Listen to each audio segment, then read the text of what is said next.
To China now, all set for the second Belt and Road Summit later this month. It is sending mixed messages to India.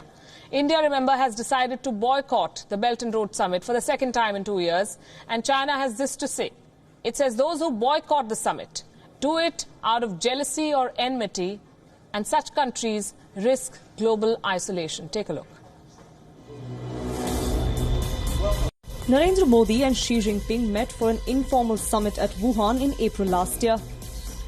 But the Wuhan spirit does not seem to have narrowed the differences between India and China on key issues such as Beijing's Belt and Road Initiative. Belt and Road is Xi Jinping's signature project. China hosted the Maiden Belt and Road Forum in 2017. It will host the second edition of the forum next week. And India will be conspicuous by its absence, just as it was in 2017. India and Bhutan will be among a handful of countries to skip Xi Jinping's mega event. The Chinese president mooted the Belt and Road Initiative in 2013.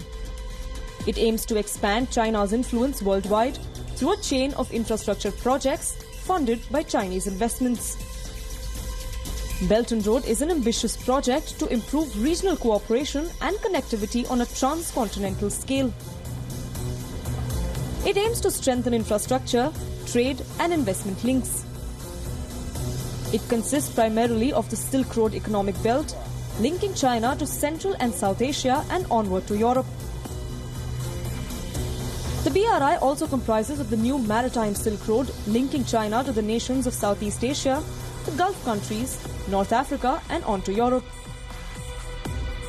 The Belt and Road Initiative has been enshrined in the constitution of the Communist Party since 2017. A Chinese Foreign Ministry spokesperson claims that the BRI does not involve territorial and maritime disputes, but India objects to it on several counts. First, sovereignty. The $60 billion China-Pakistan Economic Corridor, an offshoot of the BRI, passes through Pakistan-occupied Kashmir, which is an integral part of the northern Indian state of Jammu and Kashmir. The CPEC links Kashgar in China's Xinjiang province to the port of Gwadar in Pakistan. Second, it is bad economics. India fears that countries that sign on to the BRI would fall into the Chinese debt trap. China will dole out billions of dollars as loan to countries which they will not be able to pay back. Indian concerns rose after China took over Sri Lanka's Hambantota port on a 99-year lease as debt swap. Beijing is also now investing in Sri Lanka's fastest railway line. Several other countries, including Malaysia and even a reluctant Pakistan, which sees Beijing as its all-weather friend, have toyed with the idea of cutting down Chinese projects over debt concerns. And the third objection, Belt and Road has a strategic dimension. There is more to the BRI than its seemingly innocuous infrastructure projects. India's ambassador to China, Vikram Misri, amplified the Indian point of view in an interview to the state-run Global Times newspaper of China. He said, and I quote, "Connectivity initiatives must be pursued in a manner that respects sovereignty, equality and territorial integrity of nations.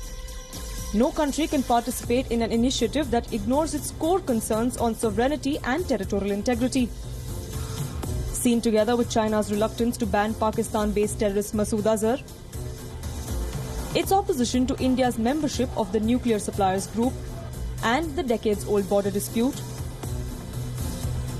India says that China's Belt and Road Initiative reflects the lack of appreciation of India's concerns on the issue of sovereignty and territorial integrity. Bureau Report, WION, World is One.